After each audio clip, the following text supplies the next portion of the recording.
we're live. I'm going to give Todd just a moment.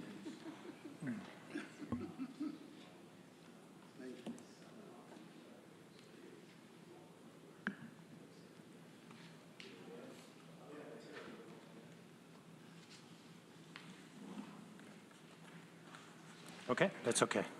All right, I'd like to call to order the meeting of the Tompkins County Industrial Development Agency for May 10th, 2023. Welcome to everybody who's here in person and online.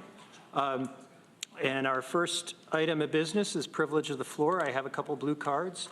On my walk down the hill, I could hear the music from Slope Day, and I was thinking, those poor students, you know, out in the sun, having a bacchanal, and they could come here and comment on our housing policy, and somehow they missed it, you know?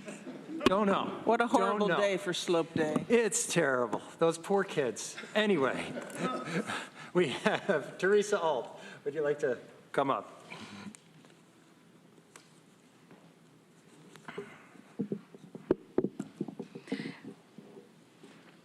I'm Teresa Alt of 206 Eddy Street in the city of Ithaca. This ever-changing project at the foot of East State Street is now looking for more money and more time before paying the workforce housing fee. At the secret public hearing for the project 2 years ago, 2 written comments and 3 speakers opposed giving it an abatement. There had also been a sophisticated Ithaca.com op-ed by Peter Wissaker opposing the abatement. The IDA paid no attention. Last week at the county legislature's Housing and Economic Development Committee, planning staffer Elliot Benman reported that the Community Housing Development Fund had, for the first time, received money from a different project under the IDA's workforce housing policy. One of the county legislators asked why it had taken so long to receive any money from a policy that had been discussed for years. That's about delaying payments. Don't you think it would be appropriate to hold a new public hearing before giving away more tax money and maybe actually publicize it and pay attention to it? Regarding the fund balance discussion, how about actually publicizing public hearings with some ads on local media? The IURA does this when they seek public input. Thank you. Thank you. And Peter Wissaker.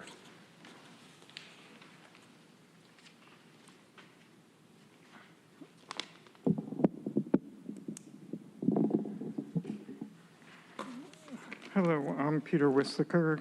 I live at 705 North Tioga Street in Ithaca. I'd like to speak quickly to you about 3 issues on today's agenda. First, it's hard to believe that Blue Vista, through its housing subsidiary Peak Made Real Estate, is coming to ask for an additional tax break. I urge you to vote against the project. Blue Vista is a real estate-focused private investment firm with nearly $2.5 billion in assets under management. It describes what it does as follows. The company identifies investment opportunities, participates in the acquisition, management, monitoring, and disposition or selling of the investments for each client. Allow me to make a few points about this. 1, it's extremely troubling there is no further analysis of the project in the package you've received. How are you expected to make a decision on whether to approve the additional monies if part of what you need to know is the additional cost to the community? That seems just fundamental. I recognize you've had this discussion before, but a firm of this size should make its payments to the Housing Development Fund immediately, not over a period of time. After all, the payments lose value over time, particularly in this environment of high inflation. If you need to compromise, you could ask them to at least pay the additional funds they seek now, rather than over the 3-year period. Finally, what we have here then is a firm with nearly $2.5 billion in assets, again, that's the city of Ithaca's budget, asking you to approve another $800,000 in tax breaks, bringing us to a total of a little more than $4 million, minus their contribution to the Affordable Housing Fund. Somehow, I think we can use those monies more than they can. We've bent over backwards for them, and it's time to stop. The second thing I'd like to address is the workforce housing policy. And there I would ask you to please define more clearly what constitutes workforce housing and limit what falls under that heading.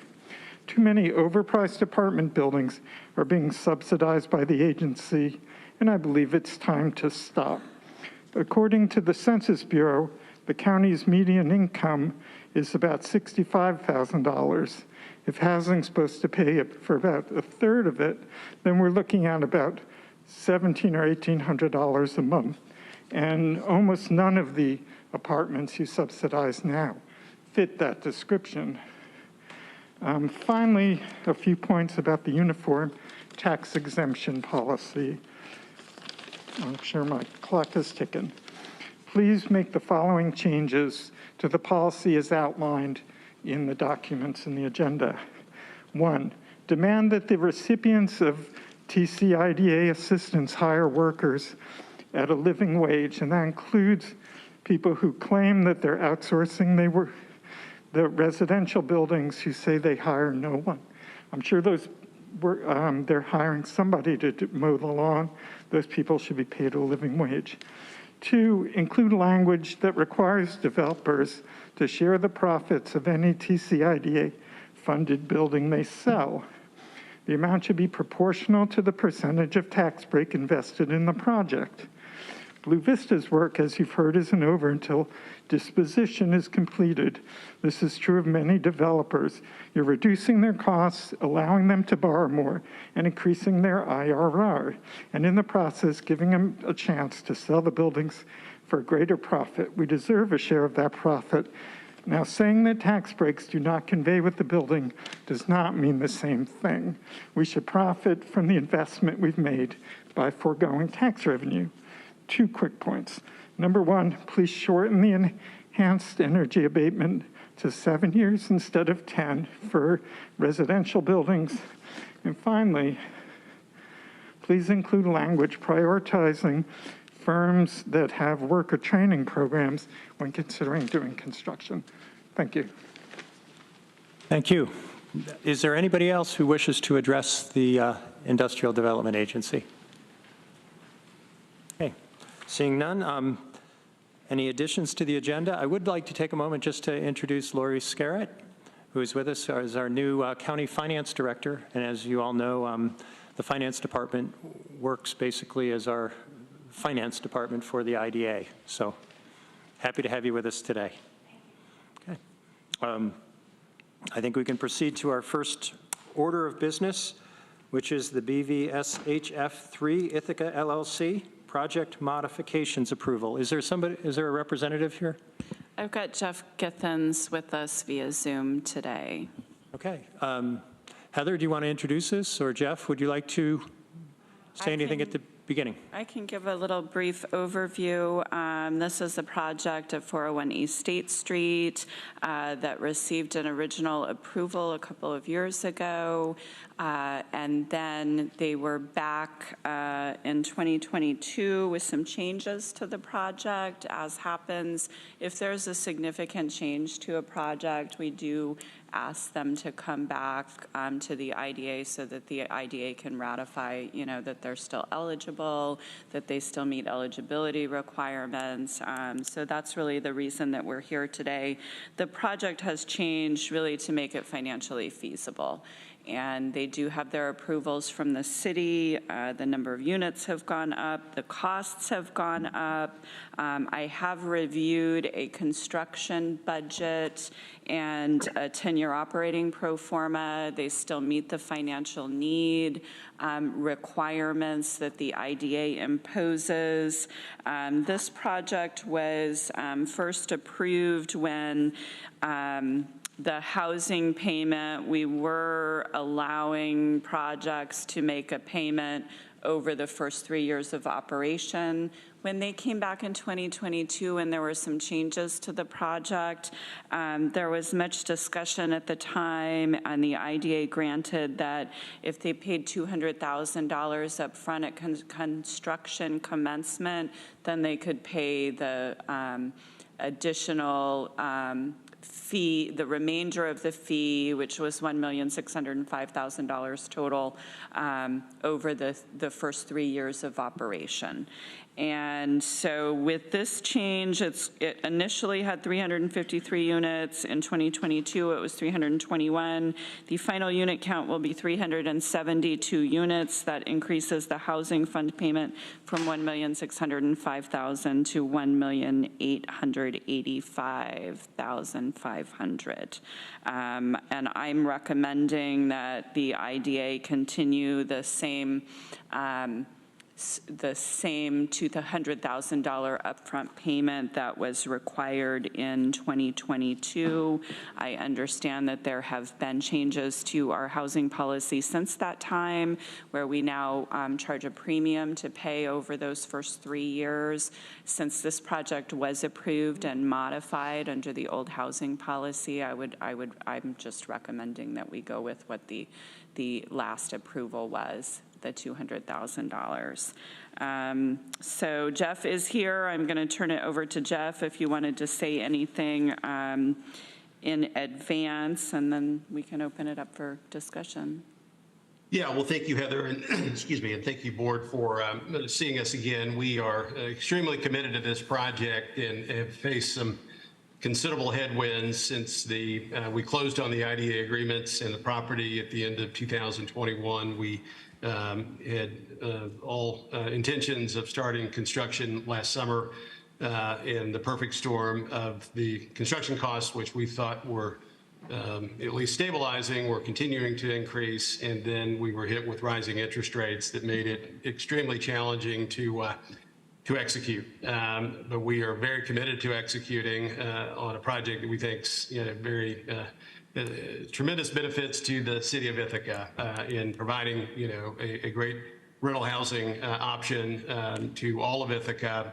We're extending the 6 Mile Creek Trail from its current terminus to the end of the property and connecting to city property that's just to the east of the site. The contribution that we'll be making to your affordable housing is considerable, and then the just the ongoing tax revenue, both during and after the abatement period, is a tremendous benefit, we think, to all of Ithaca and Tompkins County. And if you look at the site today as a surface parking lot and a gateway entrance into the city, our visions have always been to optimize the use of this property. It's just importance to Ithaca, and we've spent a lot of time with your community in design and approvals to really address all comments, and we sought just end of last year a variance giving us a way to help mitigate some of the headwinds that we were facing, have that approved, and now are in a position to start construction on the project this fall. It extends our completion date to spring of 2026, so it's extending the need to the duration that we need for our tax abatement period, and then the adjustments that this makes given the increase in budget to the sales and use tax amount or abatement mortgage reporting. And so, we're committed to you and really very thankful that you're hearing us today, and glad to answer any questions on the project or the submission, which I think outlines most of what I've described here. Thank you. Okay, I'd open it up to committee members if you have questions or comments. John? I think this is a great project. I think a lot of the benefits that Mr. Githens outlined are accurate. We certainly need the housing. I'm a huge fan of increasing the tax base. It's what we're here to do. However, I would like to make an amendment to the resolution as written that, to ask that we collect the housing fund payment at closing. If you look at the construction schedule here, we won't see the first dollars until 2027, or I mean, I guess we'll get the 200,000, but the substantial payments will come in 2027, 2028, and 2029, leading to likely affordable housing projects funded with those funds in 2030 and beyond. And our community simply cannot afford to wait for those affordable housing units to be built that long. So I am going to introduce that amendment. I guess point of information, when is commencement of construction planned? We are targeting November of this year. And when would you anticipate closing on your financing? In October of this year. I mean, we're talking about, so 200,000 of it would come then versus if my amendment would propose that they would pay the full $1.8 million on closing of the abatement. Okay. So that's what I'm proposing. So no staging over the 3 years? Correct. In Ann. compliance with, I will point out also, in compliance with our policy at the time this project was approved and what we were committed when the project was originally approved. Okay, Ann, are you seconding? Well, do we have it on the floor? He's moved it, we don't have a second. But the whole resolution is on the floor already? Oh, no, we haven't, you're right. And I could move the resolution Yeah, subject to that amendment, so that's what I'll do. Right, yeah, I'll second that. let's move okay, so the resolution's on the floor. Now make your amendment, please. Okay, so yeah, I'd like to make the amendment. I guess it's on page 3 of the amendment, the second or third to last whereas, where it states that the project would make a payment into the Community Housing Development Fund in amount equal to $1,885,500. Such payment being remitted as follows. I would like to basically replace the as follows with such payment being remitted at closing of the abatement. Is there a second? And seconds? Okay, discussion on the amendment. I guess I have a question, but I'd listen, anybody else wish to speak to it? Ann? Yeah, I wanted to just give a reference from the Community Housing Development Fund that we had just under half of the amount that applicants applied for in the last round, just recently, a couple weeks ago. And we expect, and I know this is for all projects, but that the costs are going up, but we're expecting, when I've talked to some different developers for affordable housing, we're expecting them to come back and possibly even ask for more. But we don't have enough to have the projects awarded that we have coming before us now. I guess my question is, the packet seems to show a dramatic rise in construction costs, and I imagine interest rates are factoring into that too. Having the payment schedule accelerated to next October would seem to dramatically change the financing picture of the project. So my question is, does it still work with the amendment? Heather, Mr. Givens, do you want to? How does that impact your construction budget if you need to add another $1.6 million into your closing fees, I guess is the question.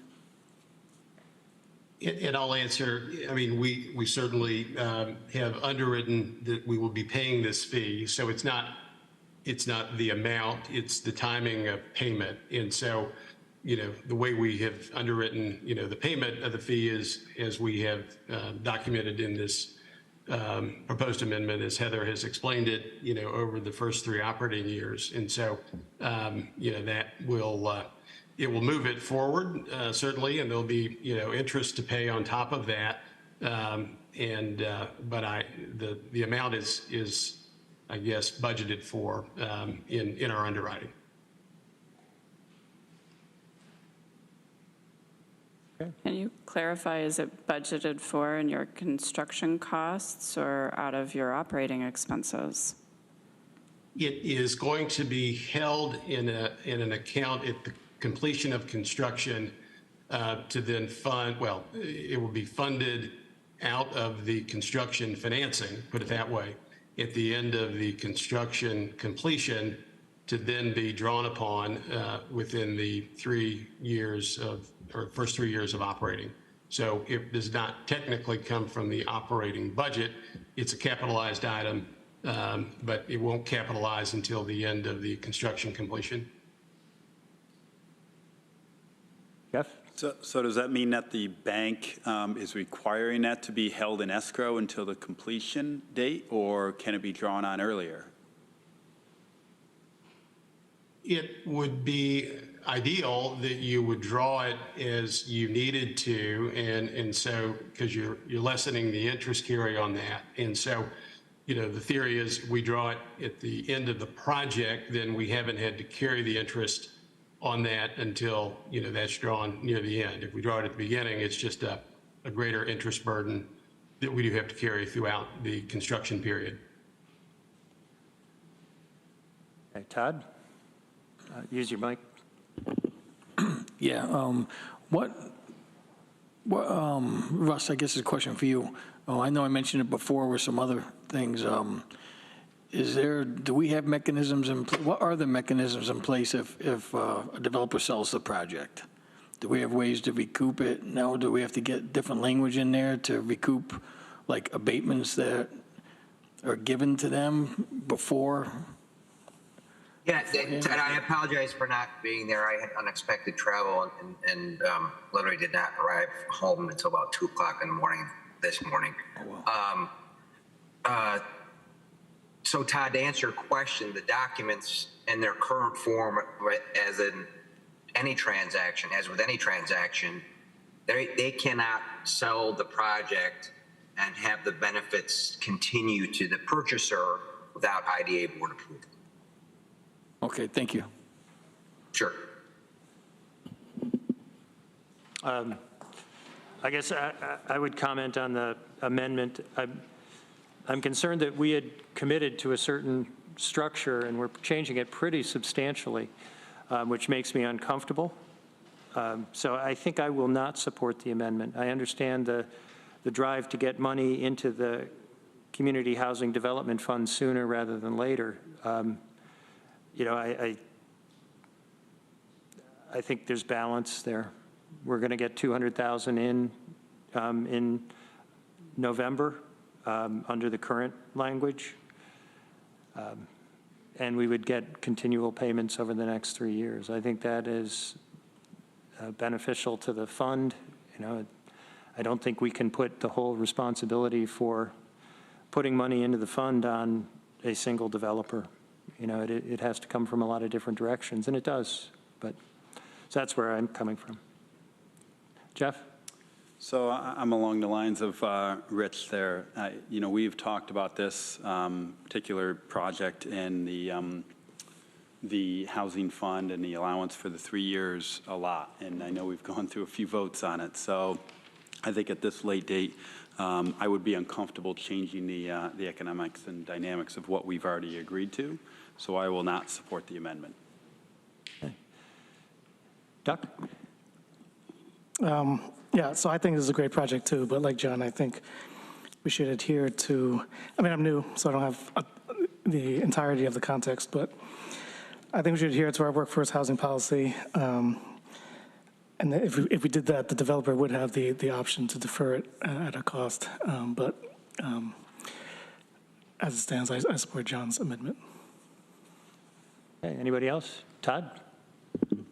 Yeah, I think the way John came up with that was very, I like his idea and his approach on that, and I think I would support John's amendment. Okay, anybody else want to be heard? Are we ready to vote? Call the roll. Duck? Yes. Jeff? No. John? Yes. Ann? Yes. Todd? Yes. And the chair votes no. So I think that's 4-2. Yep. So the amendment passes. So we go back to the resolution as amended. Any questions or comments on it? I have some, but I would defer to the other members first. Actually, let me ask a question to the members. We had speakers just convey to us an interest in, because there have been fairly substantial changes to the financing of the project, that we should hold a new public hearing. I believe it is essentially the same project. I'm comfortable in support of it, but I'd like to make sure we have that discussion. So if anybody has thoughts on that issue, John? Yeah, I agree. I mean, I think that, the project is substantially the same, aside from the unit count question, hence it being back before us. I am curious if we typically get a memo from Heather outlining what the ROI is over the first 10 years, but we did not receive that in this case with the amended abatement. Do you have those numbers? Yes, I did review the project pro forma and the construction budget.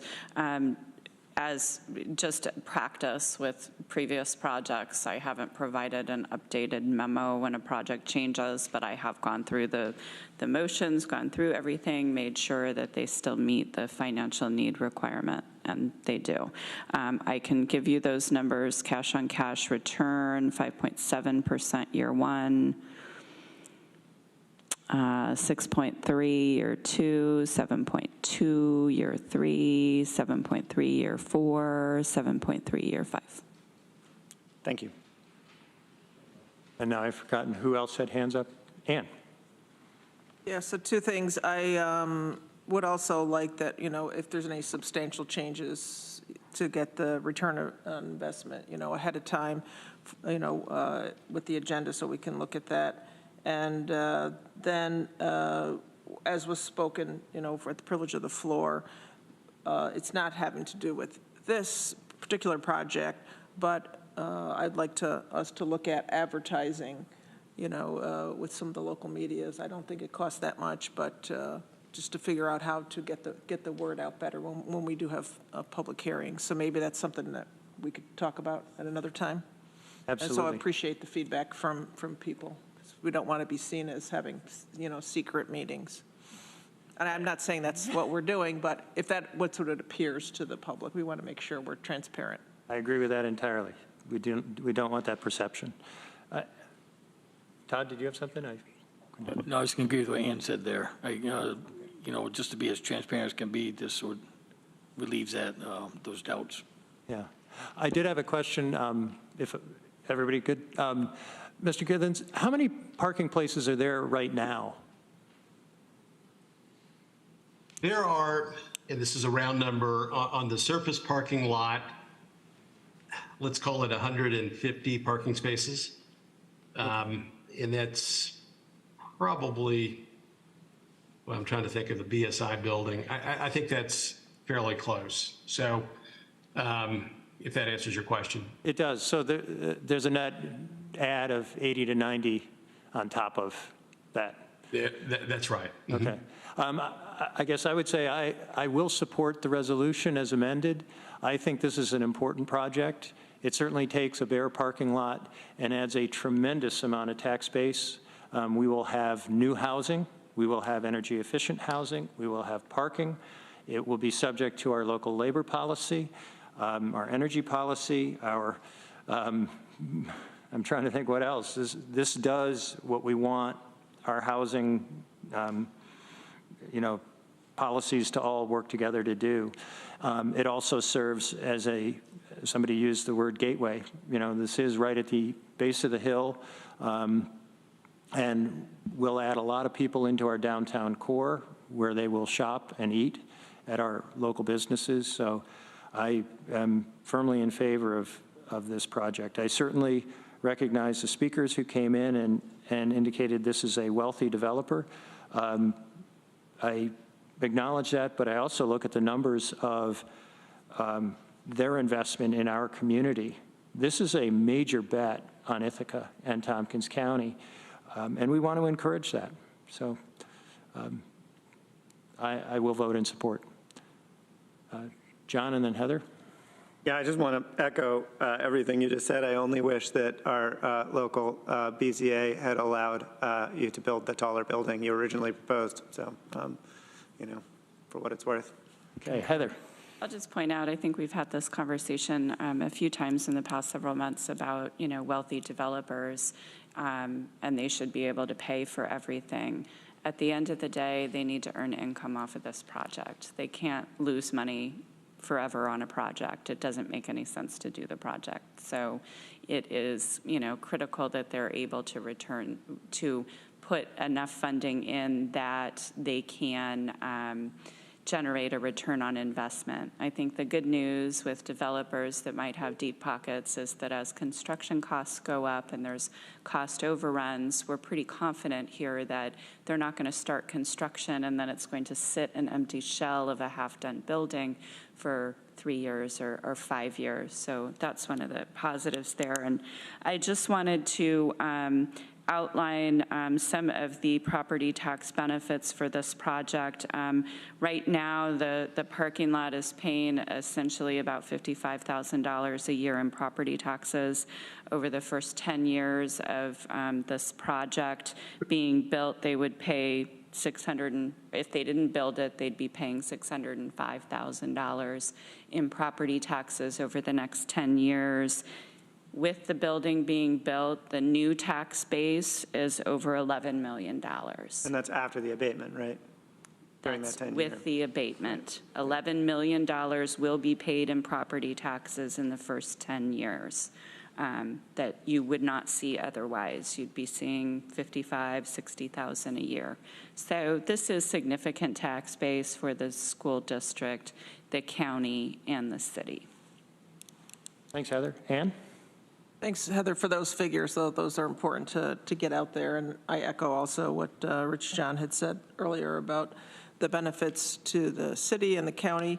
I also just wanted to mention, too, the benefits to the people that will be living close to those things that they will help with her tax base, but, you know, to services, to, you know, grocery stores, medical services that are increasing downtown. So, and less reliance on cars.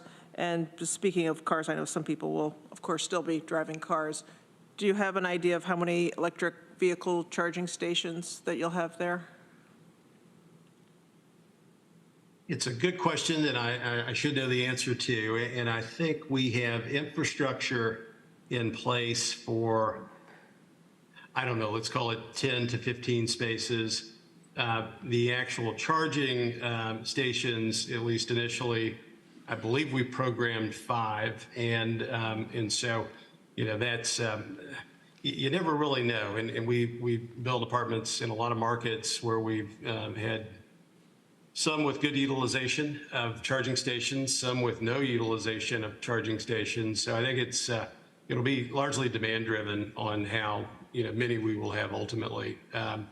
The other that I wanted to mention, in just thinking of connectivity and alternate modes of transportation, and you guys may know this, but you may not, but State Street is being improved and repaved.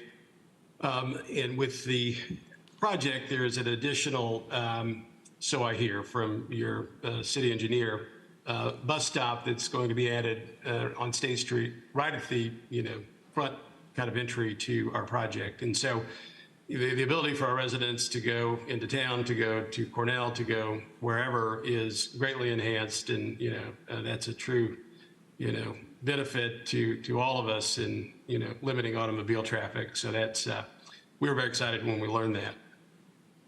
Great, thank you. John?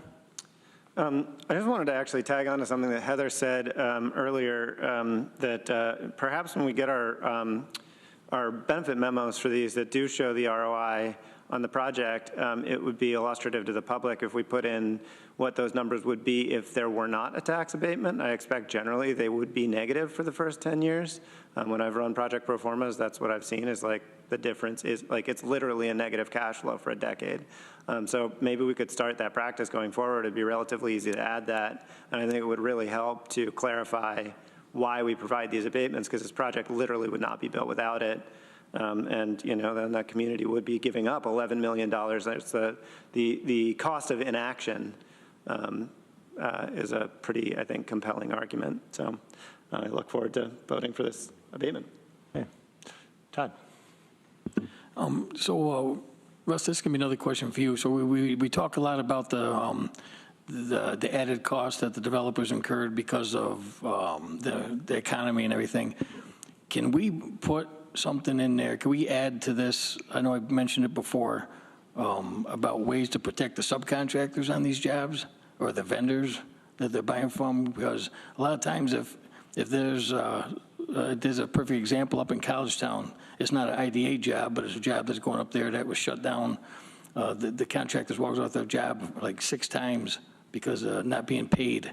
I'm not saying that this will happen in this job, but hopefully not. But is there a way we can have a mechanism in place where the subcontractors have to be paid before the next, like have phases, like usually there's rough-in phases, certain completion of the job where you get this tax promise or benefit if this percentage of the job is completed.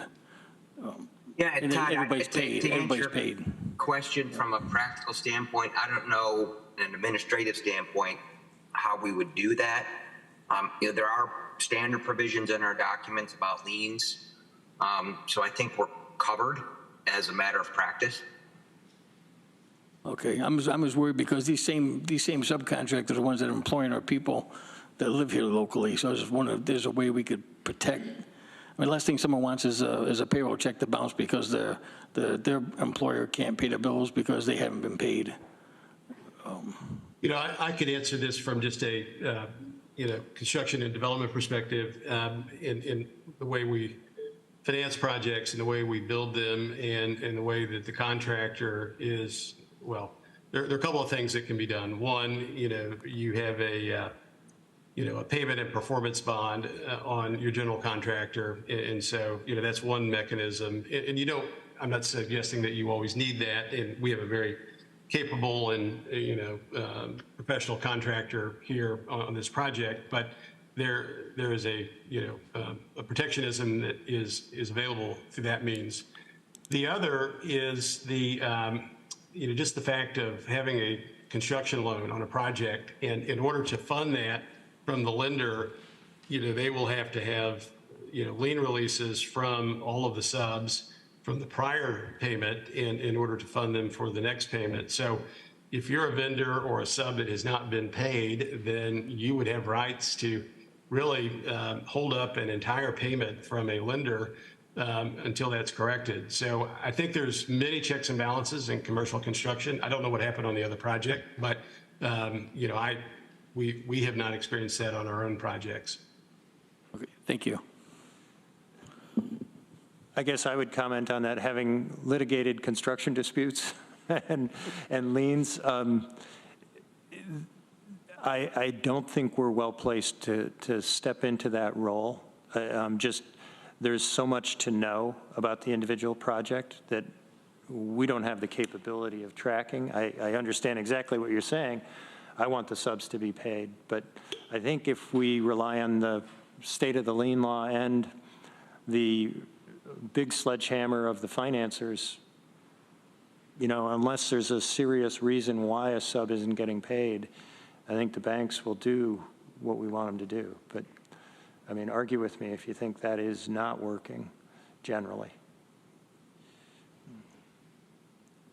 Yeah, I just know in some cases, like especially with the solar jobs, and especially, like I said, what just happened in Collegetown now, what's going on, that's a developer that has deep pockets too, but yet he's not paying his subs. Because the subs are personal material, they get the manpower. They can't bid other jobs because now they don't have money for the bonding that they need to ensure that they get the jobs done. It just really snowpiles and makes it bigger and bigger. And then the same contractors are trying to help with the local labor language that are employing our people. Now it's hurting them because the money's strung out so far, and so it takes so long to get paid. I agree with everything you're saying. Yeah. I just think we would be really bad at trying to jump into the middle of it. But anybody else have views? Jeff, or did you have something? I'm good. Everything's been said. Doug? Right. So just right, East State is getting reconstructed from the Tuning Fork up to Mitchell. And in addition to a bus stop, we're rebuilding the climbing bike lane. So, just talking about urban access to the city, will there be indoor bicycle storage? And how many bikes do you think you can store? There will be indoor bike storage. The quantity escapes me now. I will have to confirm that. It is, from memory, I think it's 25 to 50 bike racks within the parking garage area and outside the building. Great, thanks. I guess I'd add to Ann and Duck's comments about bikes and electric vehicles, that electric bikes seem to be blossoming here everywhere. So charging for electric bikes would probably be something. And given your wide range of usage of charging stations, I would anticipate your parking lot here would get a lot of interest in charging. If you can build it so that you can retrofit later to add the charging stations, I think that's just you're going to need more and more, or be able to use more and more. I agree over time. Yeah, in this community. Thanks. Anybody else have anything else? Okay. Are we ready to vote? I will call the roll. Duck? Yes. Jeff? Yes. John? Yes. Ann? Yes. Todd? Yes. And the chair votes yes. That's unanimous. Great. All right. Well, congratulations. Good luck with your project. Thank you very much. Okay. And our next item of business is the Housing Committee recommendations. And John, are you the chair of that? I am, yes.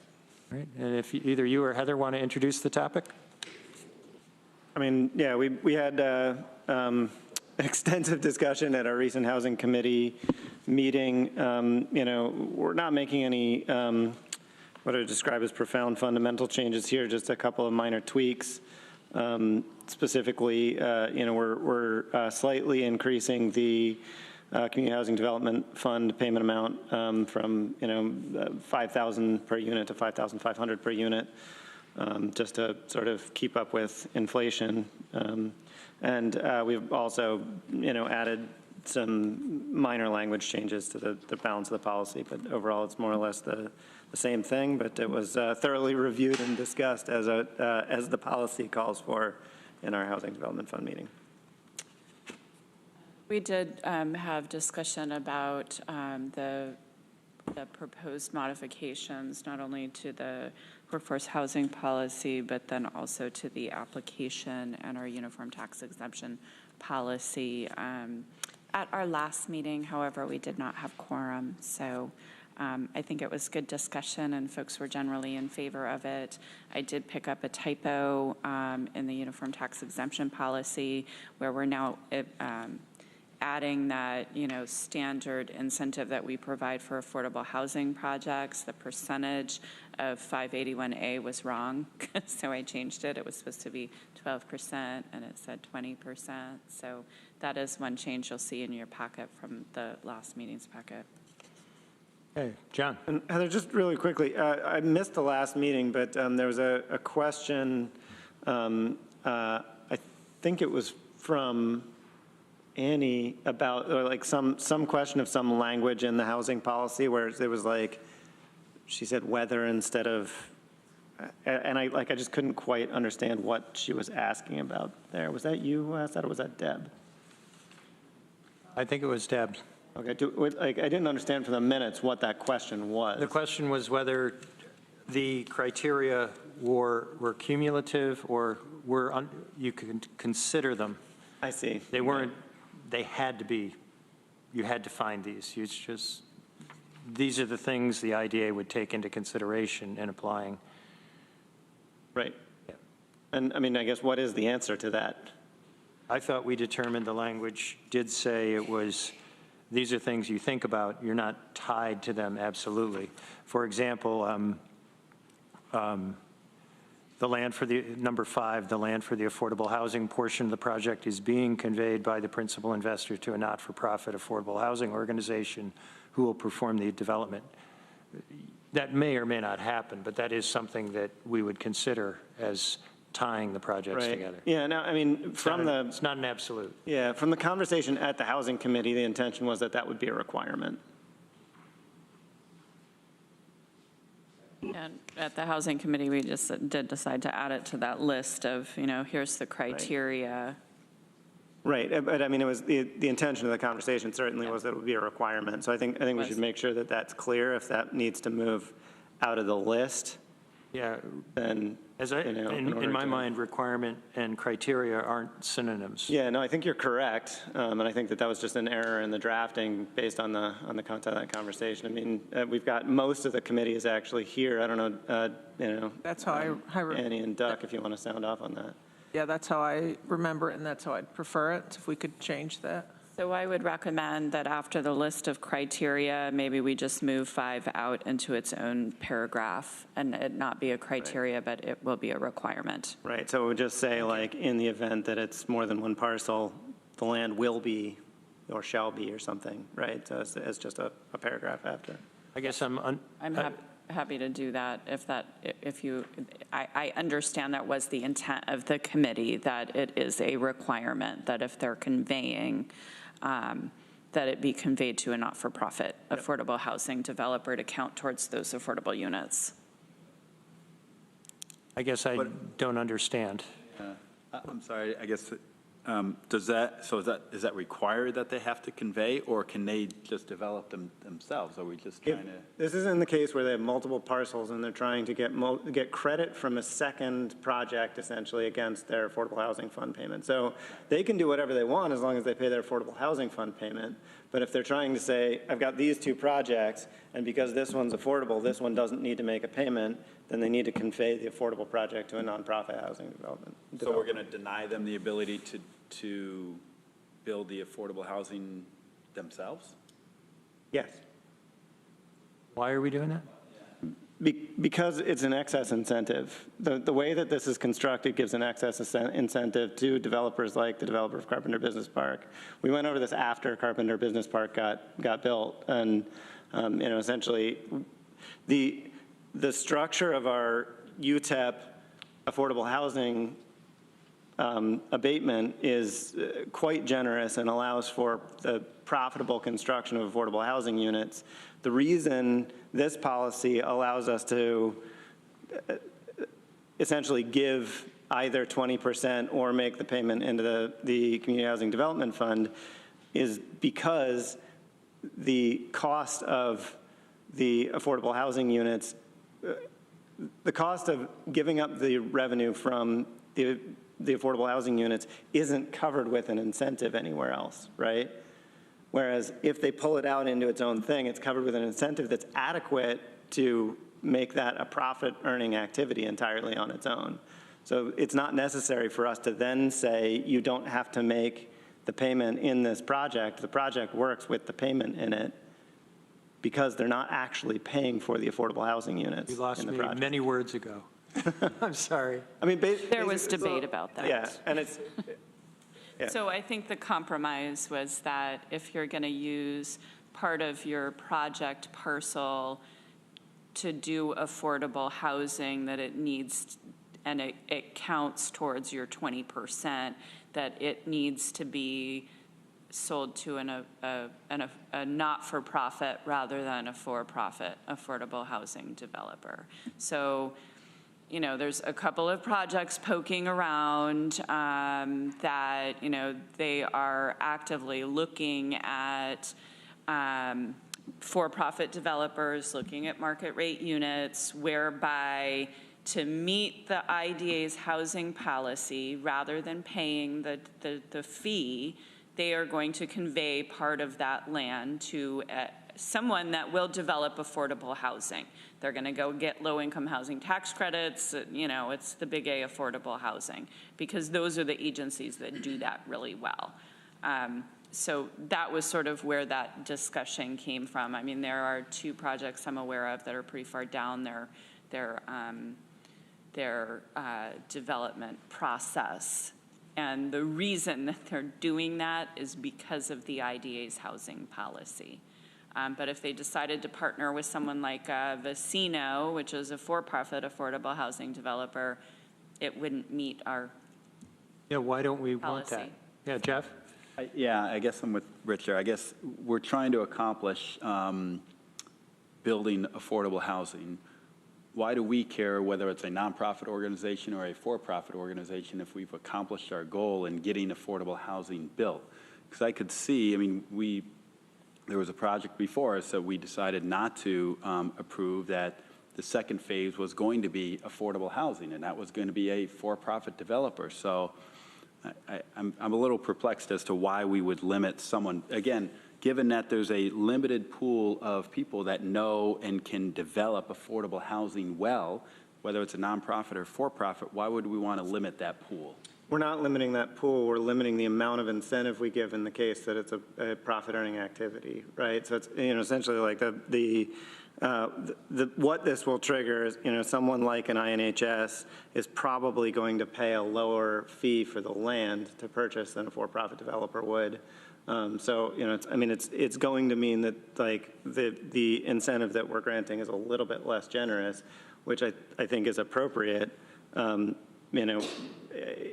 In the case that, you have someone like, basically what happens when we do one of these is you have somebody who comes in and they get our 10-year abatement on a market rate project, and then right next to it, they do a half of 581A according to our UTEP affordable housing project, and both of those, either one could essentially stand on its own financially, right? The reason we have the half of 581A abatement mechanism is because with that, those projects can now profitably go forward. It's how Asteria is getting built. It's how Art House got built.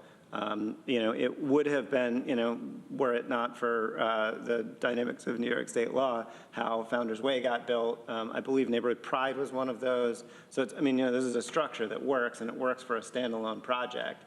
And so, it's sort of this, like, this policy allows a developer to essentially double dip by saying, I've gotten this abatement, I'm going to avoid a potentially very substantial community housing development fund payment by doing a second project that I could have done all on my own without the need for incentive. And if that's the case, if you actually do that math, then we do not need to give the additional incentive. And at any time where we're giving more incentive than we need to give in order to get these projects done, we've failed, right? And so what we're trying to do here, because we have some projects in the pipeline that we're already going to potentially transfer their land to a nonprofit housing developer, and because we want to see projects clustered, it was a compromise at the committee to say, okay, well, rather than taking this out entirely, let's allow it, but only in the case that it's transferred to an affordable housing, a nonprofit affordable housing developer. I guess, yeah, my question is, isn't that what the benefits analysis that Heather does is to determine financial viability? And you say there was a double benefit at Carpenter Park, but there's a set number of housing units at Carpenter Park, and I said, well, that's just the way national, federal financing of affordable housing goes, that you've got the building here with lots of affordable housing, and you've got this building here, but if you add them up, 20%. That didn't keep me awake at all at night. So I still don't get it, why we're limiting how affordable housing can be built. I would think we want more, not less. Well, and I would say that, the projects that they're in prime locations where, it's expensive land, you probably wouldn't see an affordable housing project. There will be affordable housing because of the IDA's incentive policy. Those developers wouldn't have even looked at a portion of that land being affordable housing. They would have built market rate units to the maximum that they could on that site. Because of this existing policy, they're looking at partnering with other entities. And I as staff that works with a lot of these projects, I don't think it's a good idea to limit who they can work with, whether it's a Vecino or an INHS or anybody else that will do affordable housing. I mean, this community is going to benefit pretty significantly by having some affordable housing on the waterfront in 2 sites. I mean, yeah, I agree with all of that, but I still would like to move the policy subject to the amendment that we did as the committee intended with the requirement that it be. So I so move. Is there a second? Doug seconds? Okay. Jeff? I don't think I can support that type of language in here. I just feel like we're just limiting ourselves, I guess I don't care if they're a for-profit or a nonprofit organization. If they're willing to build affordable housing, I'm comfortable with that. So I don't think I can support the language as we've discussed it here by limiting ourselves to who can do this. Yeah, I want affordable housing, so I don't care who builds it. I guess I'm in the same camp. Anybody else? Ann? So I guess for me, one of the questions is if we do this, is this going to discourage developers from doing affordable housing? So I think that's, I don't know if you have an answer for that, John, or somebody does that. I think it just reduces the pool of potential affordable housing developers that they could partner with. I mean, what happens when INHS says, no, we have 10 projects on our docket already, we can't take this project on? The other affordable housing developer in this community is a for-profit developer. They can't partner with them and still meet the intent of this policy. It limits the pool of partners. Could we put it in there that they? I mean, they can simply pay the affordable housing fund payment, which, as we've seen, is typically less than 1% of construction costs and doesn't actually discourage people from building their projects. And then simultaneously build a half of 581A project right next door. And I mean, it's like Carpenter Park, they got it in the ground first and they got it done. And, it's like they're earning money on that project, and they still haven't actually gotten their market rate project in the ground. In fact, I expect we'll probably see them back again as they continue to try to revise their project. Yeah, financially, the project doesn't work. Yeah. The market rate units do not work. But the affordable ones do, which I think speaks to the success of our half of 581A abatement under UTEP. So that's. So I hear what you're saying in terms of they could do this and that, but I guess go back to why are we trying to limit, and I understand your thought process, but why are we trying to limit the players within affordable housing? I guess it just doesn't make sense. I'll say this was a compromise when the alternative was to simply strike the section about allowing a project that consisted of multiple parcels. And the intention was to try to allow some projects that are in the pipeline that are considering partnering with nonprofit affordable housing developers. And, we shall see. I don't think that this is actually going to limit the development that goes on. And I think, having worked in affordable housing for a long time, the reality is that, we all want mixed income buildings. There's no way to fund those. The low-income housing tax credit project, you have to have 100% affordable units in your project. So in order to fund an affordable housing project, you have to be on a separate tax parcel. It has to be a separate LLC. And that's how you get the tax credit and you're able to afford to do an affordable housing project because there's deep subsidy there. That's just the reality of the way that state and federal and even local funding works for affordable housing. I mean, until that structural change at the federal and the state level happens, we're we're operating in an environment that, we want one thing, but the way to fund it is to do it separate. And that's just, I know there was a lot of conversation around Cayuga Park.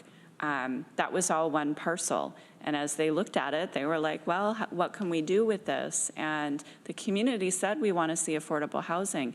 That parcel was not subdivided until they received their tax credit award. It was all one project. It was approved as one PUD with 3 components. And we may see some more of those. We might. Todd? After hearing everybody going back and forth, I somewhat agree with John's thinking and what he's talking about. I understand what Jeff was saying too, and Rich. But just looking at that, I personally think we got more to gain by going with John's approach. We got to have some. It's almost like a check and balance kind of by doing that. Plus, are we talking about just the resolution with just that one amendment? Well, I think we need to put the policy as it's in front of us on the floor, and then you can try to amend it. No, I mean, I did that. I moved that, and Annie seconded Just it. moving this. But you moved it as amended. Moved the policy subject to that amendment, correct? But we need to do it in stages. I think we need to put the the policy on the floor as presented in the minutes or in the agenda, and then you amend it. Okay, so I guess I will move the policy. I'm wondering if we want to, before it gets onto the floor, if we want to just go through the committee one more time, because it sounds like a lot of things have been brought up today. If maybe we want to meet one more time to go through this and take into consideration. Yeah, and I apologize, because I know the committee's done a ton of work. Yeah. And I didn't want to re-litigate the whole matter here, but we kind of have. Do you guys want to talk about this more, or? I'd like to. I mean, I guess I feel like most of the committee is here, and we did, like, the intention at that conversation was that this would be a requirement. I think that we, we did have a lot of discussion about it. And, everybody who was in the room at this point seems to agree that that was the intention at the time. I mean, we can have another meeting, but we'll likely just be rehashing the same thing. I mean, I'm okay going forward, but I'd just maybe check with the members of the committee if they need to meet, or are you okay voting on today? You're okay? Todd's okay, sounds like. Can I say one question then about before, I'm looking at the number 3 that was added on this. I'm just curious why,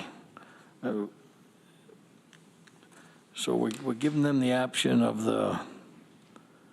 I'm just looking at what was there for number 3 and how the suggested change to it. Yeah, really, what that was just, the intention was to clarify what the word significant means, because significant doesn't actually mean anything. So, we batted some things around and decided that 3 years sounded like significant to us at the committee. So literally what that change does is just replaces significant as without a significant gap within 3 years. Okay. Before or within 3 years, because there was some concern at the committee that someone might say, oh, yeah, we'll do affordable housing, and then just never do it. Which would be an event of default if they did not. Right. But I mean, we wanted to, and really, again, this one also should be a requirement, not the sort of consideration as to whether or not, right? I mean, it's sort of similar to the number 5, because it should go into the agreement, right? So that it just clarifies what that point of default is. It's 3 years after the first project opens, if they haven't constructed it, rather than just at some unknown point in time to be decided by a future IDA board. I'll second John's motion, so we have it on the floor, at least. Okay.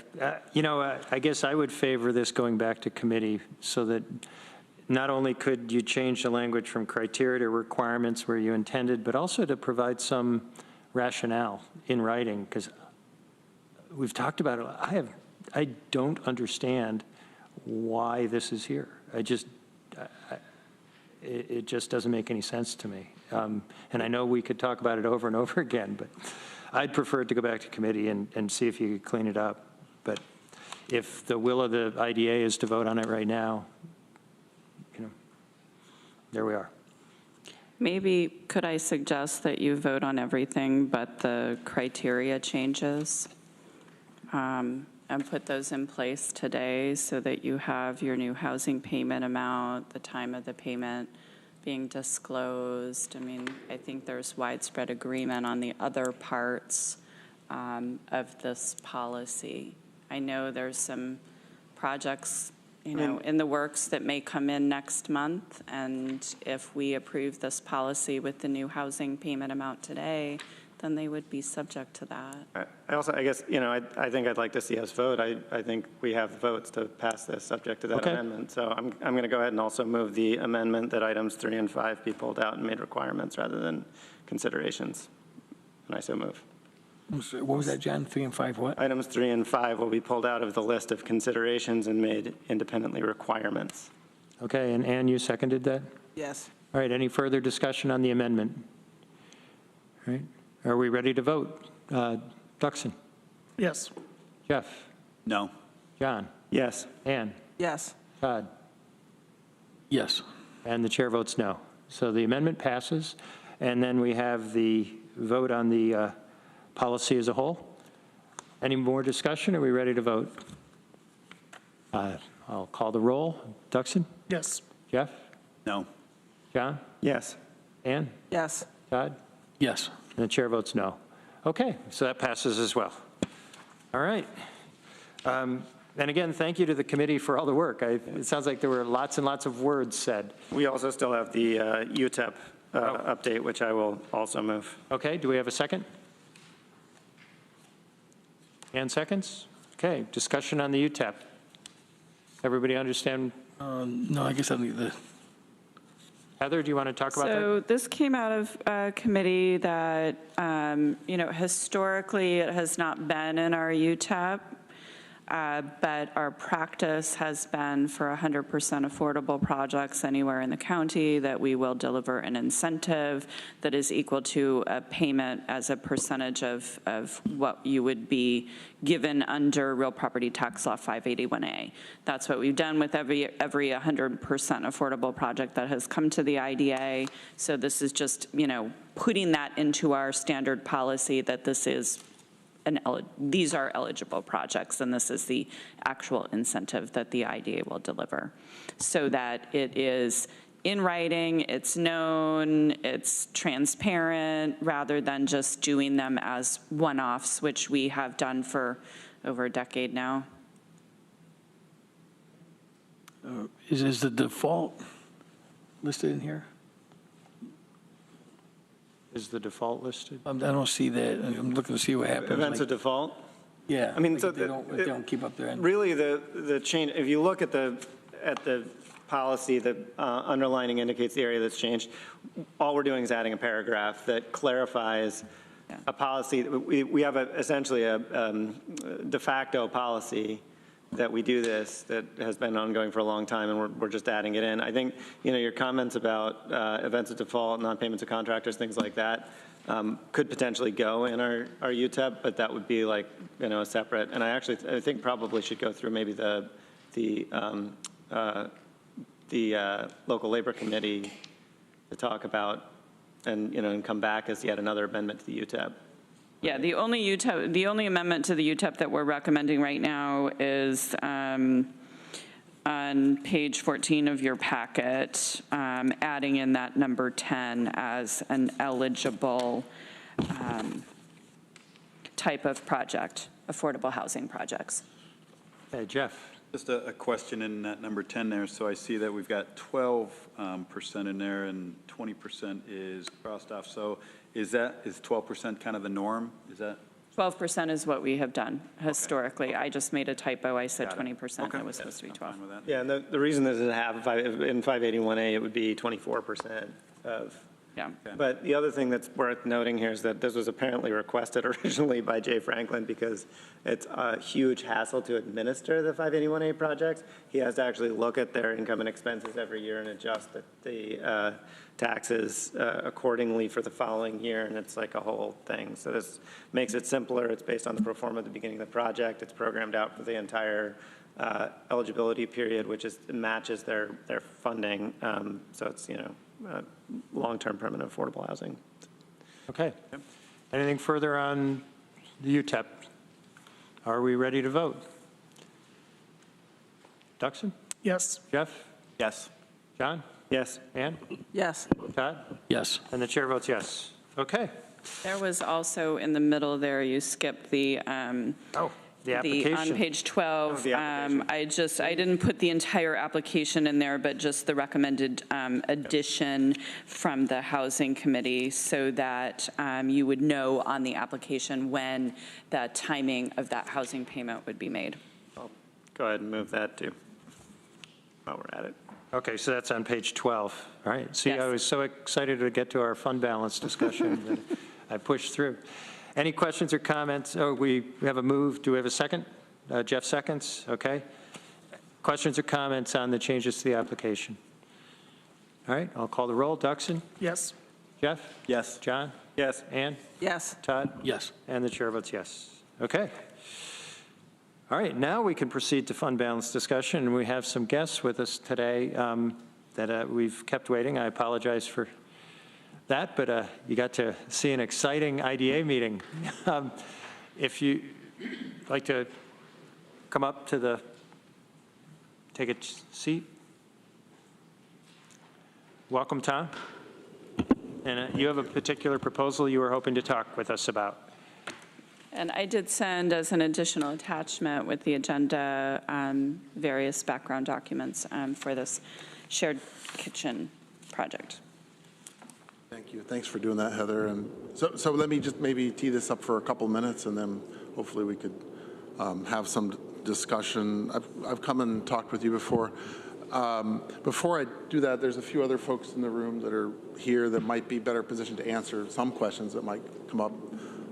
Also, probably important for you to know some of the faces that are actually rolling up their sleeves and working on this. So, Rod Rotundi is the independent food business consultant who put together the feasibility study and continues to work pro bono in support of putting in place all the steps to support implementation.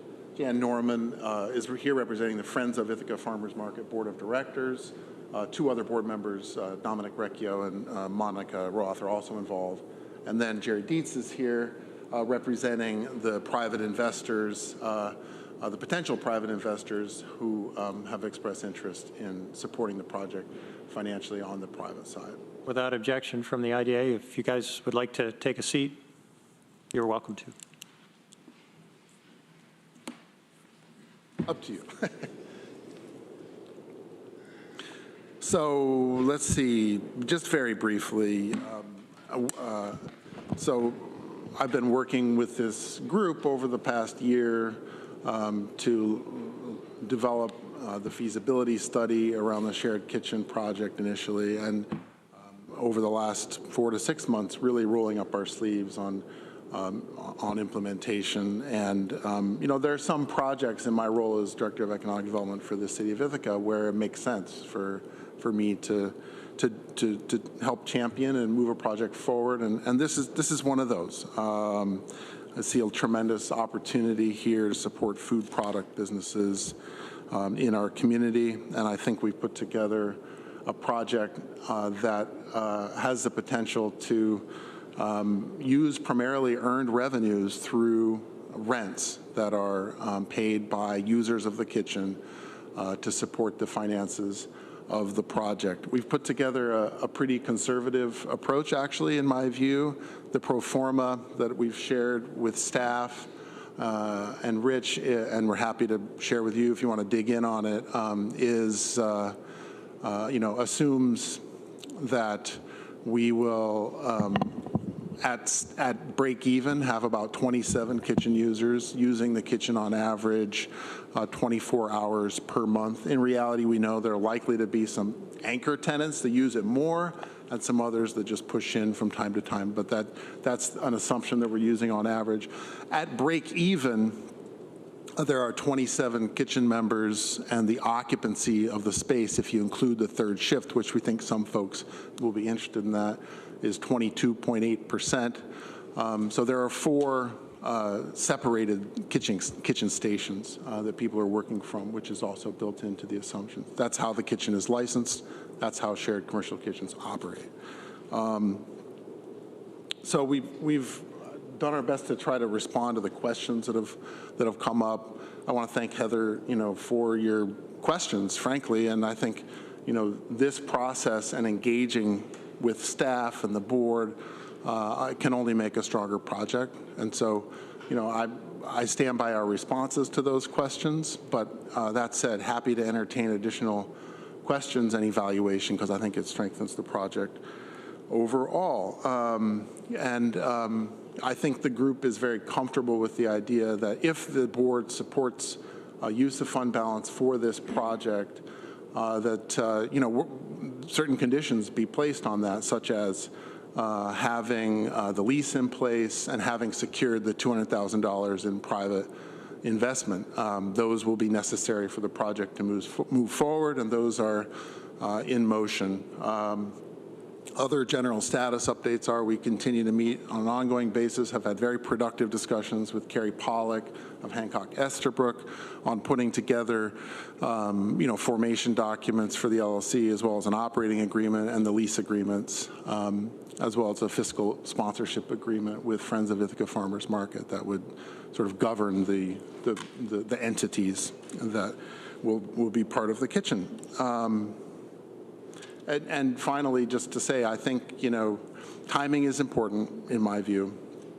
Yes, the space has been empty for a while, but, I believe that we need to, as a community, to move quickly on the 700 West Buffalo Street kitchen because it is a unique facility, and it would be a shame if it went to another use when we're ready to go. And I believe if the IDA is prepared to signal support for this project in whatever way you want to do that, that will allow us to move forward confidently with the capital raise on the private side and the legal work and to put in place all the necessary agreements and structures to get this thing off the ground this year. I really do believe that that's possible based on where we are today. So, and I think any of us are happy to answer any questions and be part of your discussion, and thank you for considering. Does anybody else from the group want to add to what I said? Did I miss anything? Yeah, go ahead. Use your microphone, about 6 inches away. Yeah, well, this is, I've been on the Farmers Market Board off and on mostly for about 26 years. This is a need that, that we have had at Market. I'm a local entrepreneur. I spent a number of years as board president at Market. I'm on Friends of the Market Board right now. Over the years, quite a while ago, maybe 10 or 15 years ago, working with Kirby Edmonds and working under the auspices of Cornell Cooperative Extension, we did some pretty extensive studies on the need for this, in particular as it related not only to farmers who had excess product that they wanted to process into saleable product at Market as well as other places, and they needed, in order to do that, they needed a 20C New York State food processing facility, and we didn't have any here. And they were told that they could go to the Food Venture Center in Geneva, so all of us went a number of times to tour that. Great facility. They will help you through the whole process of getting your 20C license, but you can't use it for production. So in order to produce, you need a facility like that in town. There also, over the last 20 years, food justice and food security has become something that we're definitely more in need of dealing with. And there have been a number of local organizations that were interested in being able to have a facility that they could use for food processing as well.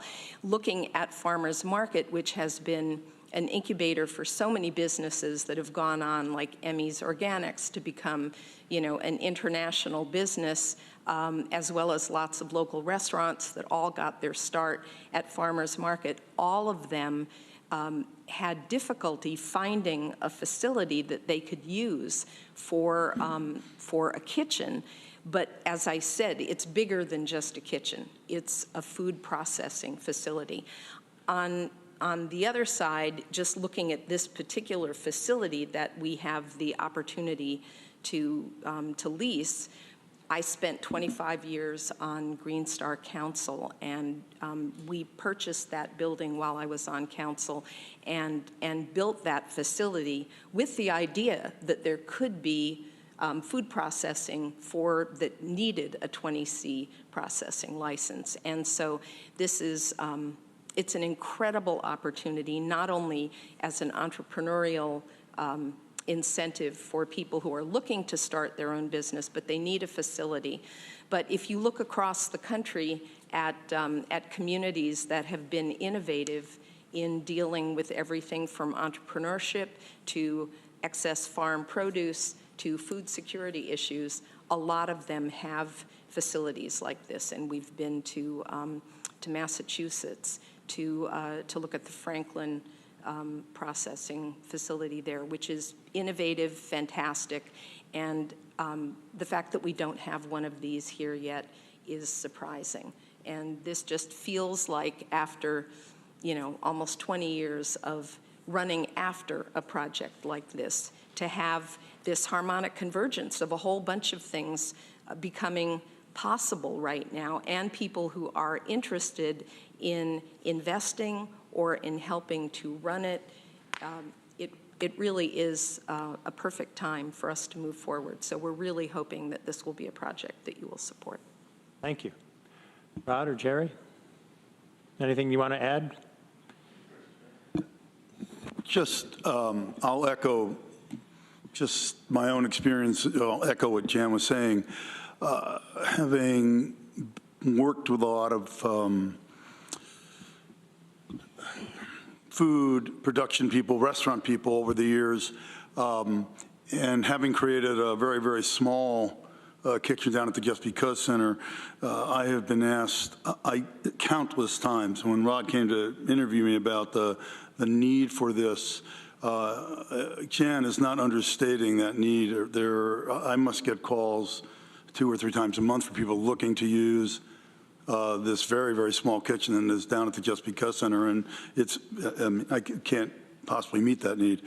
When this came forward, this is, and I've been a part of actually seeing some of those incubated programs come forward. Mama Said Eat started down at the Just Because Center and moved around, and now has moved out to a brick and mortar place out on Schumansburg Road. There's been a number of people that have done baking down there. And it is really small business at a really impressive level to see these folks and how satisfying and gratifying it is for them to achieve this dream, this entrepreneurial dream that they're pursuing. So it goes way deeper, I think, than just creating a kitchen. It's really, we're really empowering people. Yeah.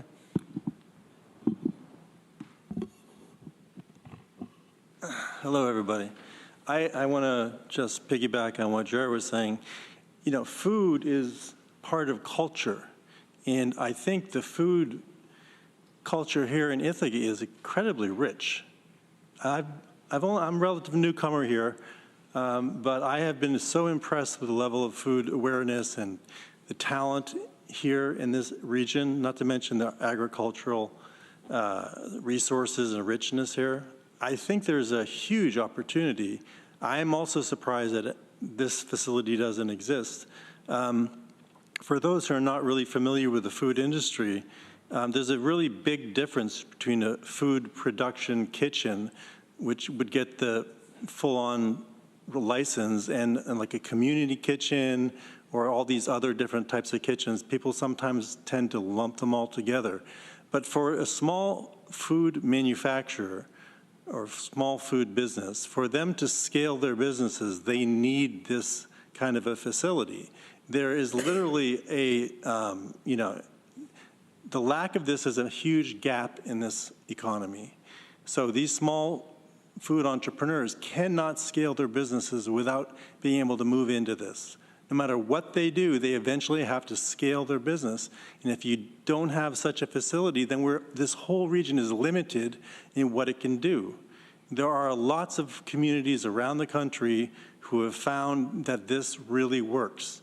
Now, a lot of them, for instance, a lot of them, what you see is you see a big growth in like wine and beer production, which we've seen here in the Finger Lake regions. You saw in Napa Valley, and then the food, specialty food follows after that, typically. This is the opportunity. We could have the same kind of renaissance here in the food and the culinary arts that we have experienced in wine and beers and ciders and that kind of thing. So I just, if anyone has any questions, I'm happy to answer them, but I've been involved in the food industry for many years, and I believe this is a huge opportunity for the region. Okay. I'd like to open it up for questions and comments, but Heather, did you have anything you wanted to offer or add at this point? I don't disagree that, there's need, and it's been talked about for decades. IAED several years ago did have a study on food processing, which is part of what they're talking about here. I mean, they're also talking about food trucks and commercial kitchens and other kinds of users. And the results of that study overwhelmingly were that, we need to have a processing facility in the region. Ithaca is too small. There's not enough critical mass of any one type of processor, the cheese makers, the sauce makers, the pork producers. They all need different kinds of things and different kinds of certifications. Sometimes, if you're gluten-free, you can't cook in the kitchen with whatever. So I don't disagree, but what that study said is that there is not enough critical mass of any kind of cluster. We see that in manufacturing as well. And there are lots of resources, basic resources in the region, including Geneva. There's lots in this community, not only for food businesses, but other kinds of businesses. There aren't like that next level of resources. So what the study recommended was that rather than a bricks and mortar processing facility to start with, is that you do virtual or roaming incubation services, connecting people, not only in Tompkins. We started it in an 8-county region because there just wasn't enough mass in Tompkins. We did this with Food BIP. Their recommendation was start providing information to food businesses, connecting them to the existing resources, and then grow providing more detailed services and resources and incubation services. And then if you see critical mass in different clusters, you may have the ability to start a physical incubation program with a bricks and mortar processing facility. We started Food BIP. We were funded through the USDA for 3 years, the Food Business Incubation Program, and did just that through an 8-county region. And it sort of fell apart, whether it was pre-COVID, it started to fall apart. It might have been the person, it might have been the climate. I don't really know. There were a lot of changes at IAED during that time.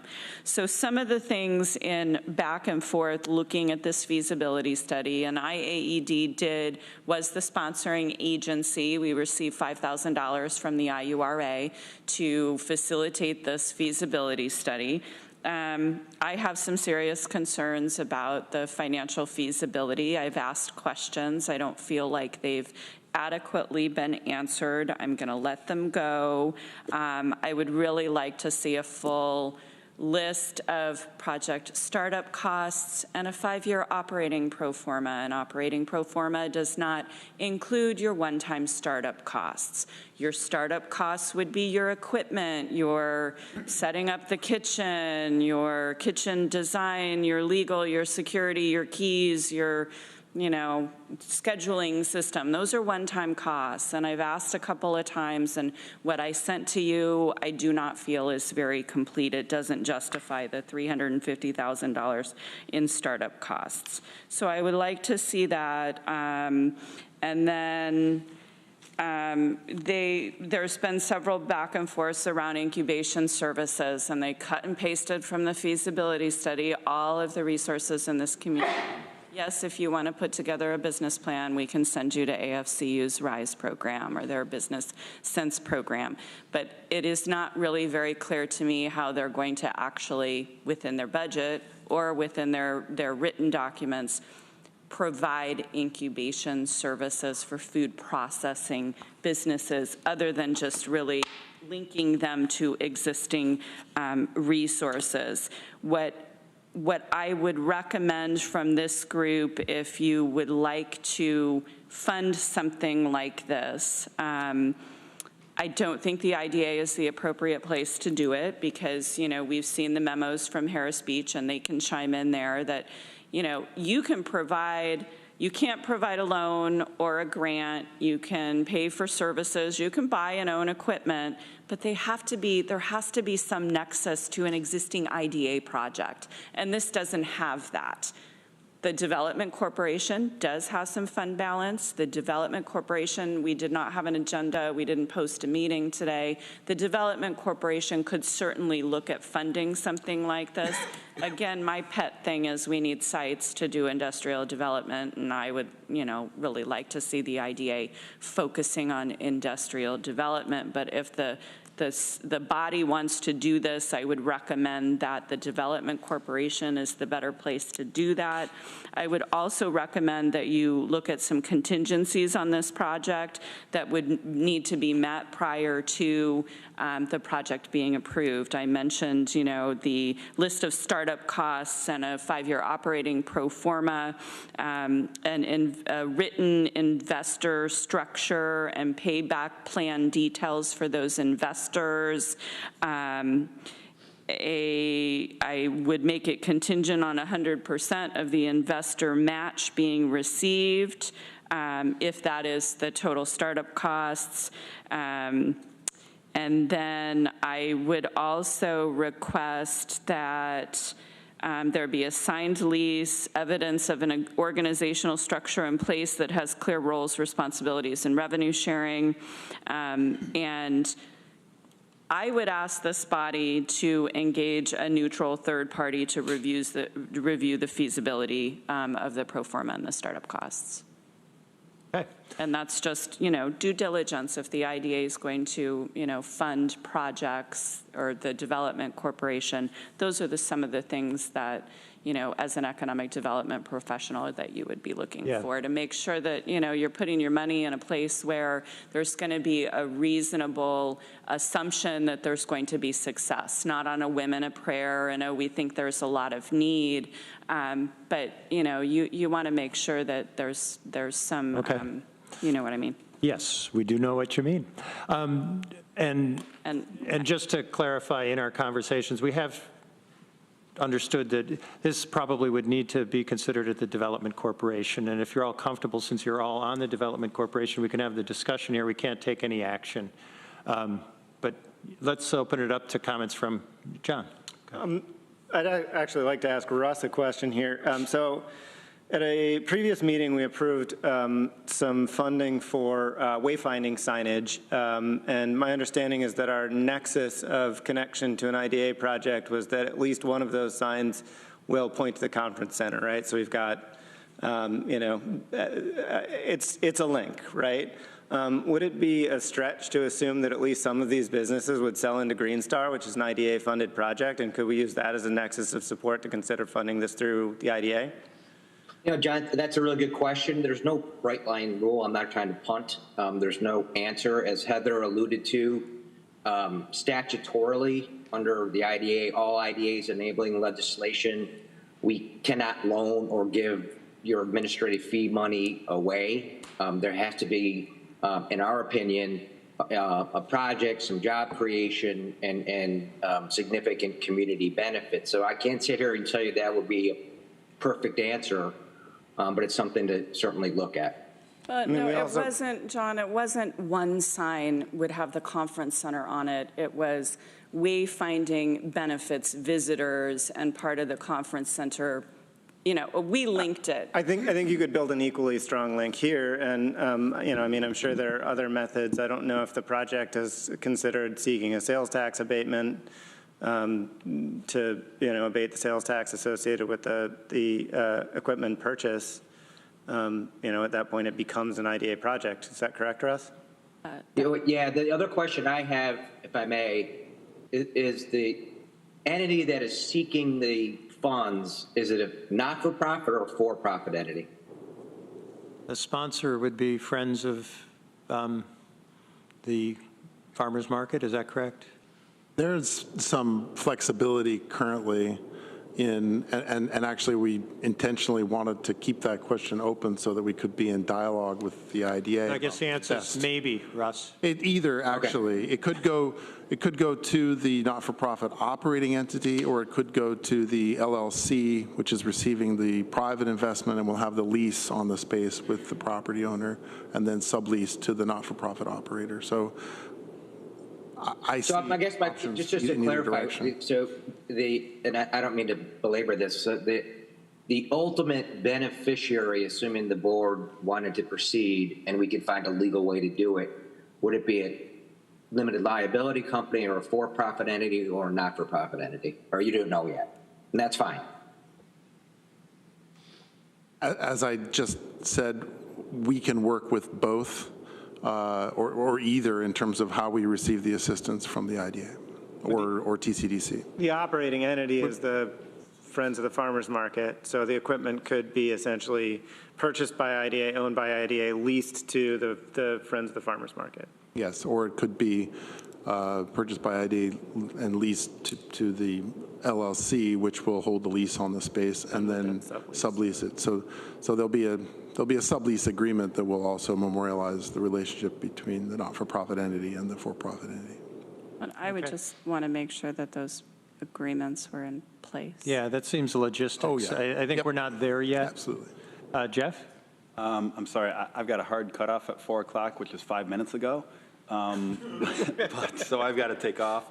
But I think I would, to Heather's points, before we vote on this, I would want to see, she made some very valid points on all those items there. I would want us to see more information before we actually set a vote on this. Okay. Ann?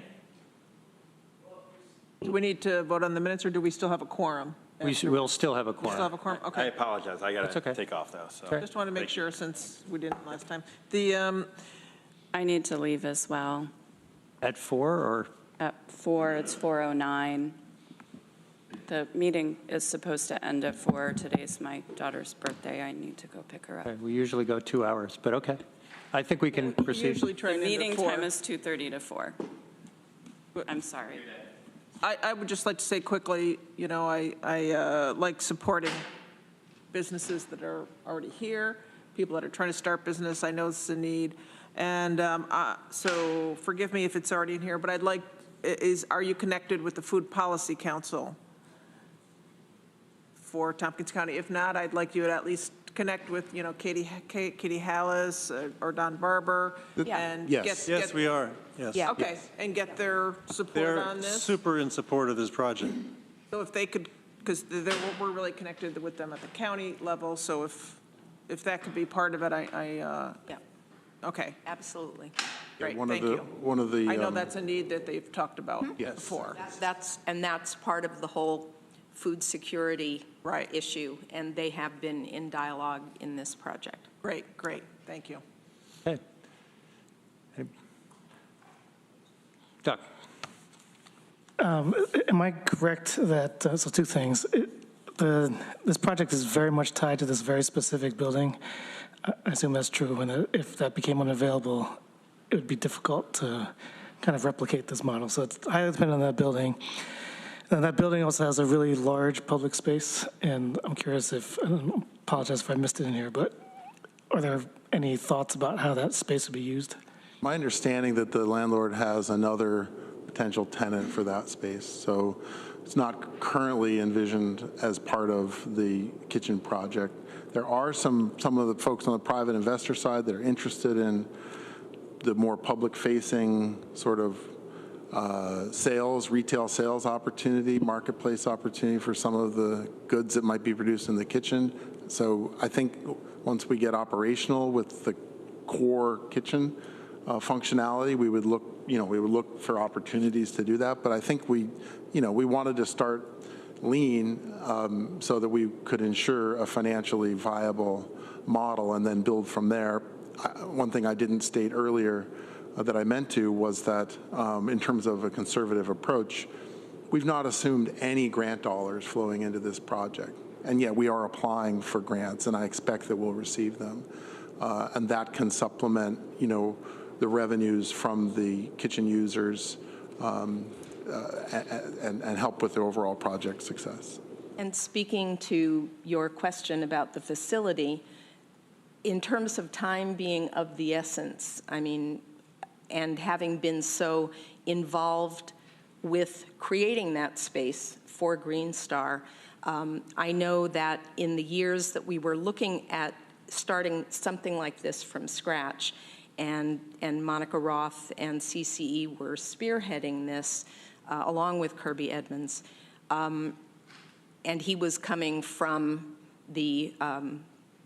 this not only the entrepreneurial side, but as Ann was talking about, from the food security piece. When we were looking at doing this from scratch, the cost of purchasing all of that equipment added so much more to the cost of getting something up and running, which is why this is such an incredible opportunity.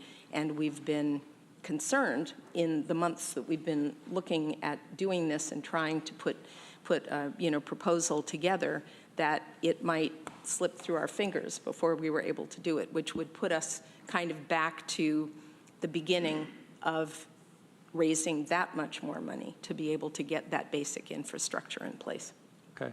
I might take a turn, if that's okay.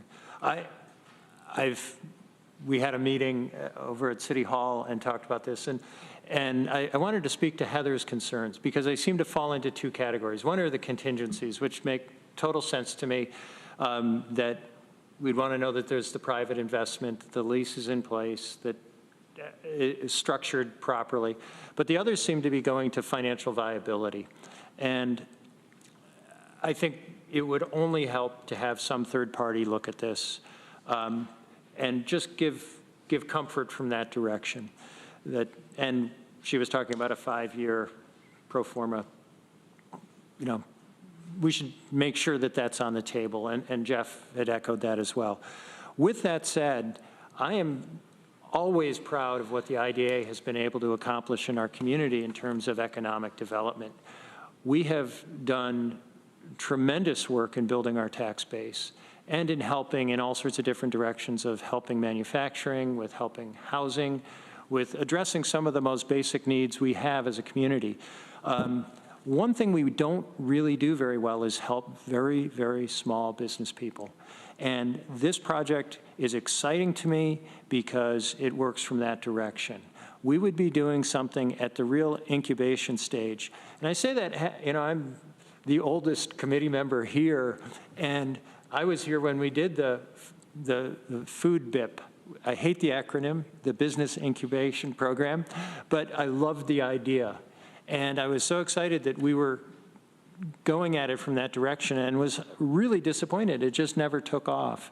I don't necessarily think that the lack of success for the food BIP indicates this wouldn't be successful. I don't draw that conclusion.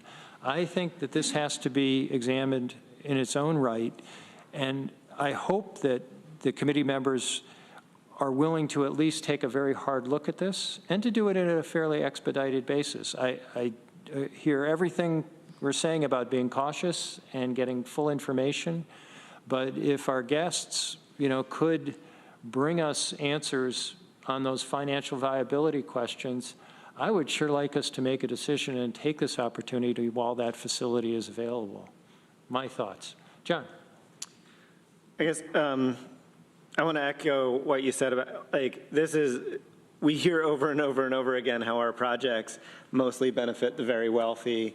And it's, it's like, I understand that, it's like, well, poor people don't build multi-million-dollar buildings and it's expensive to close a tax abatement and blah, blah, blah, blah, blah, blah, blah. But this is like a real opportunity for us to support those that just to create opportunity for those that don't presently have it. And I think that, I've seen from the same perspective that Jerry has. I mean, Mama Said is also a Press Bay tenant, started in a kitchen that's it's like a residential stove, right? It's like, I know about, I've heard over and over and over again from folks who need exactly what this facility has to provide. This building has what looks to me like at least $500,000 of embodied, built, like a loading dock, a walk-in cooler and freezer, hundreds of thousands of dollars worth of hoods and ancillary systems, that I think that this is a unique opportunity, and I think that we should not delay. I don't know what exactly we're, we don't have a specific proposal on our agenda or anything here, but maybe we could talk about, for instance, we could allocate the funds within our own balance sheet to this project and ask that they come back before we actually release them. So, we can put them in essentially like a restricted line or something, signaling clear support to the project. We clearly do need to have some documentation to get us there, but, at least then the board would have signaled support. If they can't pull the feasibility stuff together, then we can always, pull it back out later, but at least that gives them the confidence to know that the money is there and that they can proceed to speak with their private investors and things like that. I don't know, Russ, is something like that possible?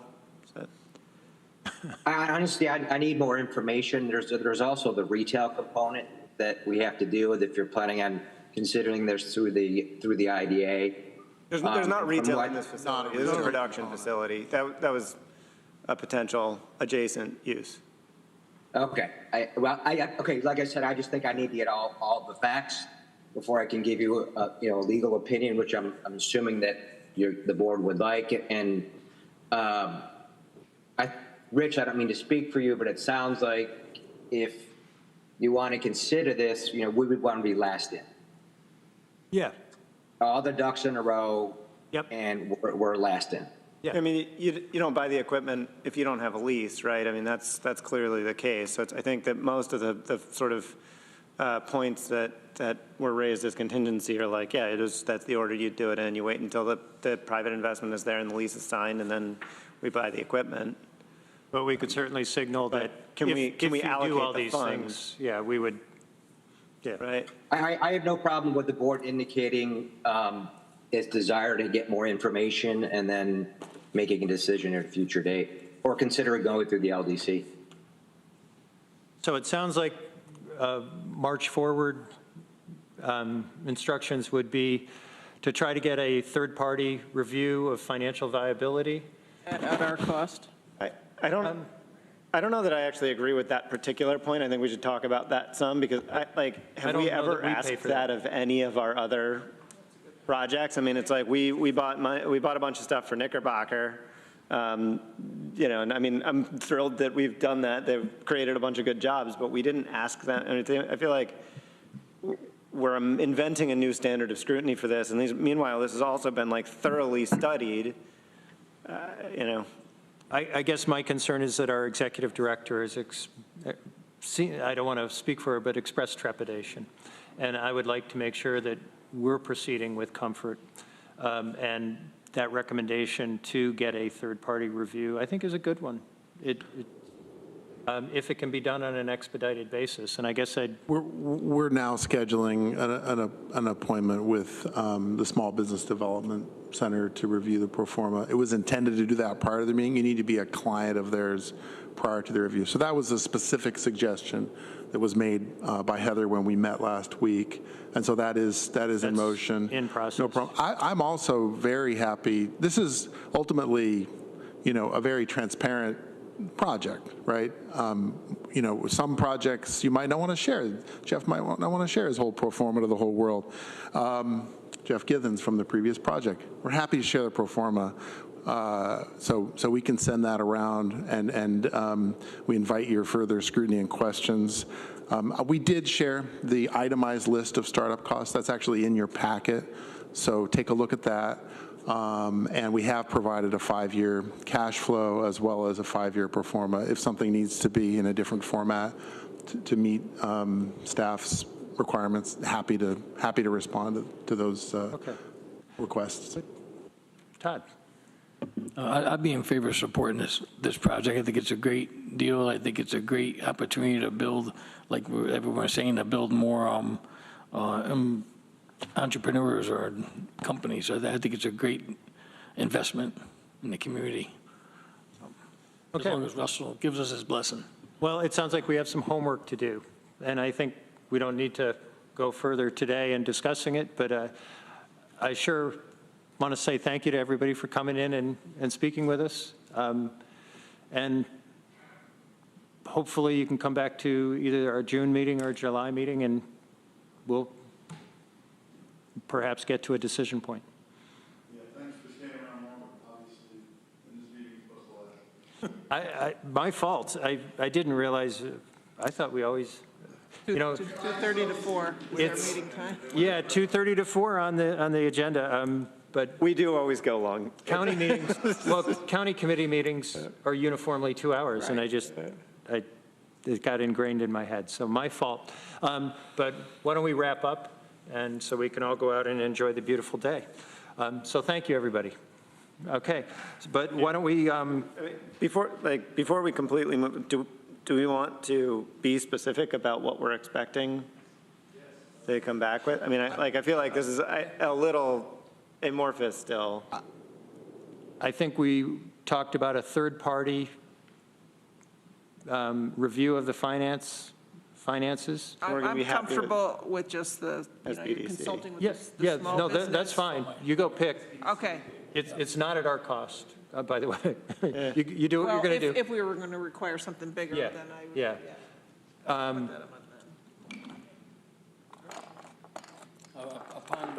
I think we need some. We're expecting that this is, we're going to be the last money in, right? You're going to have your private investment lined up. You're going to have your lease. Like, these are not. Oh, all of the conditions are fine. I do think it would be helpful to do something along the lines of what I think I heard you suggesting, John, which is to take a vote to set aside monies contingent on all of the pieces being in place. That's a level of commitment that allows us to go out and raise the additional capital, in a strong position. Yeah, so I would like to move that. I would feel uncomfortable doing that today. I think that's appropriate for our June meeting, particularly if we're going to do it out of the TCDC. So I think we can do it out of the IDA. I'd like to make sure. But I mean, John, I understand the need. We're going to need to confirm that, right? I think what we're essentially doing, this is essentially a non-binding resolution, right? It's a resolution of support. It gives them the confidence that we're planning on allocating. I would not want to encumber money at this point without legal advice, and I don't want to put Russ on the spot to do that right away. I would agree. I'm not trying to be an impediment to a project that the board is seriously considering. But, my fiduciary responsibilities to the board and protecting the board and its team. And I think that making that recommendation, even if it's not an enforceable resolution, John, is probably not the best route. That's just my opinion from a legal standpoint. And I think at the same time, our guests understand there seems to be a general sense of support to do exactly what we're heading towards. We could obviously change our mind even if we encumbered some money in our accounts. But we'll work towards being ready in June for a next discussion, if that works for you. So we'll wait. And I think it falls to myself and Heather to have conversation with our council and make sure that there is a pathway that would allow this to happen. And we can bring that back, hopefully, at our June meeting. And just very quickly, then I'll stop talking. I've worked very closely with Carrie Pollack, so I could reach out to her as well. Great. Okay. All right. Anything after 3 o'clock tomorrow. Yeah. Okay. Anything further on this matter, or can we wrap up? Thank you for coming in. Thank you.